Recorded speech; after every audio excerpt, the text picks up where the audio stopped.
Well, good morning and welcome to your next Menopause Morning. Today, we're going to talk about a really troubling subject for maybe yourself as you're going through menopause. Recognizing that we're always talking about here is your transition from childbearing years into perimenopause, menopause, and then postmenopausal.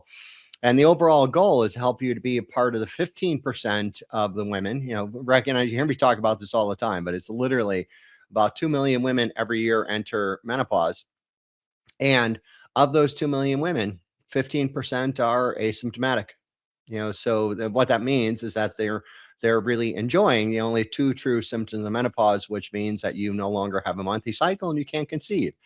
And I've been working, I've literally looked at well over 8,000 hormone test kits in my career and have worked with women for heck over 21 and a half years now at this point with menopause and hormones. And what's interesting is of all these women I've worked with, they're all pretty excited about no longer having a monthly cycle, no longer being able to conceive. So the problem is for other 85% of you, and that could be you. And the other 85% are suffering on some level, sometimes mildly, sometimes moderately, sometimes severely. And one of the symptoms that, I've not experienced firsthand, but I could tell you, I've heard so many horrific stories about and that is the dreaded hot flash. Now, some women, the hot flashes may come and go.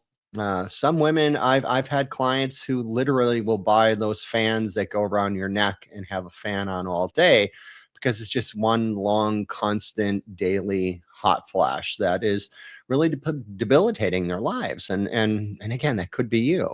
So what I want to talk about today is deeper about the hot flash, and then also bring an awareness to, and I really think this is pretty cool that there is a whole nother level of awareness out there in mainstream media on menopause, and what that's doing is that's creating a lot more buzz and a lot more interest.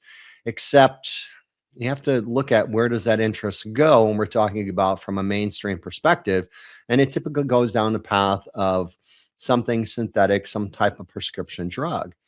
So as an example, when we're looking at this, we're looking at it from a perspective of you can address hot flashes naturally, or you can address them synthetically. And so we're going to get into that on a deeper level today, so you can be informed and make the choice that you feel is right for you. I always say that I am not the holistic guy who bashes conventional medicine. There is a time and a place, and when you fully educate yourself on what are the kind of the costs versus the reward benefits of taking a drug, the drug might be the best option for you, and not always the case. So let's look at this from a really basic level first with hormones. Now, to understand, you're typically told that the hot flash is because you have low estrogens. And that's not necessarily the whole truth of that. Is the bigger aspect of what's triggering a hot flash for you is when you have either a peak or either a spike or a significant drop in estrogen. So when you have a significant shift in estrogens, whether you hit a peak, with a spike of estrogen, or you hit a low point with a drop of estrogen, it's at that peak or that low point that you're going to experience a hot flash. So that is going to be triggered by, yes, what's going on hormonally, but also what's going on with your liver. I want you to first understand is that even postmenopausally, like as you transition from childbearing years into perimenopause, your ovaries are going to stop their normal production of estrogens, and then your adrenal glands should be picking up the slack of that. So your adrenal glands always have the ability to maintain the proper hormone balance for you even as you make this transition. Now one of the big problems on this is, if you're dealing with hot flashes, this is a problem for you, is that you've entered into menopause with adrenal glands that aren't functioning at their best available level. And that's usually because of some kind of triggers. Even to recognize your entire hormonal system is a response system. So when you have something that's triggering your hormones, such as infections in your gut, infections in your body, food sensitivities you're unaware of, toxicity, of course, mental, emotional stress, maybe even overdoing it from a fitness perspective. There's that possibility as well. But there's all these different triggers that can actually really cut back and really derail the vitality of your adrenal glands. So at that point, now your adrenals don't have the ability to maintain the proper estrogen production that you should be enjoying as you enter perimenopause and menopause and get in this what we refer to as a postmenopausal state. Now, the other factor that ties into this is tied into your liver. Yeah, because once you make that transition from childbearing years into menopause, your ovaries, which have primarily been responsible for producing estradiol, are no longer producing estradiol. And you don't produce estradiol in your adrenal glands. You produce estrone most primarily. But then the cool thing about your body, because your body is just get it. Your body is a miracle happening in every moment. And when you make this transition, your adrenal glands produce estrone rather than the higher amount of estradiol that was produced in your ovaries, back in childbearing years. And your liver has the ability to convert the estrone into the needed estradiol and estriol. So you have a perfect balance of all three of your estrogen hormones, and that would occur throughout your entire day. So the key is, if you want to naturally live without hot flashes, you have to work on supporting what's going on with your adrenal glands, and even more and deeper. It's not just adrenals, it's how your brain, your hypothalamus, your pituitary, and your adrenals all work collectively together. So you want to support that system. You also want to make sure that you're supporting your liver, because remember, your liver plays a key role in the metabolism and something called hydroxylation of estrogens, as well as removing estrogens once they've served their purpose in your body. Now, on top of that, you have to really understand your triggers. So that's the big thing that I'm always talking about when I'm working with women, just like you, with your hormones. Is I always say, and as I've already mentioned in this video, your hormonal system is a response system. So it's a key for you. You've got to understand what are the triggers that are, really, throwing your hormonal system off kilter. Now, the most common triggers I've seen in my clinic over the last 21 and a half years of really helping women like you is most commonly infections in the gut, food sensitivities you're unaware of, toxicity in your body that you're unaware of, and really anything driving an inflammatory condition, because if you're inflamed, that really puts a lot of stress on your hormonal system. All right, so from a natural perspective, it's rather easy, and it is a what I always refer to as a simple three-step process that I typically would hold your hand through, which is number one, addressing and really getting a balance in all of your fundamentals of health. Number two, it's doing a comprehensive test to really understand what's going on hormonally. And like when I'm testing hormones for the women I work with, I'm not just looking at estradiol and testosterone and progesterone. I'm looking at all three hormones of your estrogen hormones. I'm looking at testosterone. I'm looking at 32 different hormones to really see where you're at, to provide the best recommendations of support for the system as a whole. But then that's the second part. Now, the third part of really overcoming this naturally is really tied into understanding your triggers. And what's cool about this is that, I teach and utilize different ways of paying attention to body signs to understand what are your underlying triggers. There are signs in your body where you can understand if you have a significant gut issue. You can understand if there's a likelihood of food sensitivity. You can understand if there's a likelihood of toxicity. You can understand if there's a likelihood that your liver is severely congested. All these things are guides to do the necessary testing to figure out what's driving all these problems in the first place. So that's the natural method. And I've seen the natural method work with success, again, for over 21 and a half years. The only women that I have not seen find their balance with this is those that just quit, just didn't, because we're such a culture as we want everything right away. And when you're doing this naturally, it doesn't always happen right away. but it's going to happen over time because you're going to address the underlying problems and what's causing it rather than addressing just the symptom. I Now the other option you have, and I've had women ask me this, that have hot flashes. What do I think about some of the new drugs that are out, like Veoza, as an example, which is really a drug for hot flashes. Now, the first thing that I always bring up, when you're really looking at the potential of using a pharmaceutical, is you want to understand, how does that pharmaceutical work? So, what is it really doing in the body to create a different symptom for you?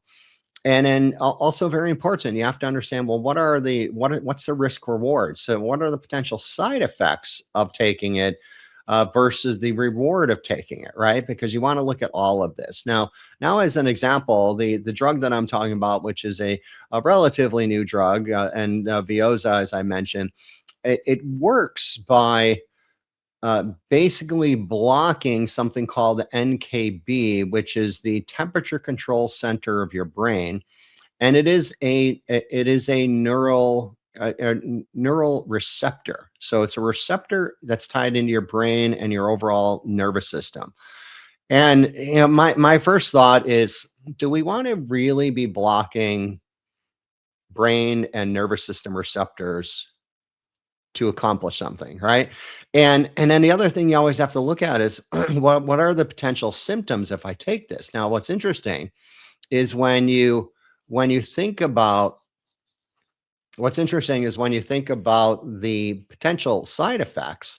Number one, with that particular drug, the most serious side effect is liver problems. This is why, if you do go on that drug, your healthcare provider will do a blood test to check your liver before you start the drug, typically after 3 months, 6 months, and 9 months, because they want to see if it's creating a significant impact with your overall liver function. All right. Now, they also say that there's a collection of symptoms that if you start to have, you want to contact your doctor right away. So that could be feeling more tired than usual, decreased appetite. You might feel nausea, vomiting, itching on your body. If you're itching on your body, it's usually a sign of liver challenges. Yellowing of the eyes, referred to as jaundice. If you have pale looking feces, so if your bowel movements are more pale, if you have really dark urine, or even pain in your stomach area, in your abdomen. Right now, it also says, do not use that drug if you have cirrhosis, if you have severe kidney problems, or kidney failure, or if you're taking certain medications. Now, the other thing that they always want to know is, before you're going to take that drug, you want to let your practitioner know if you do have any liver problems, if you have any kidney problems, and really what other medications you're on.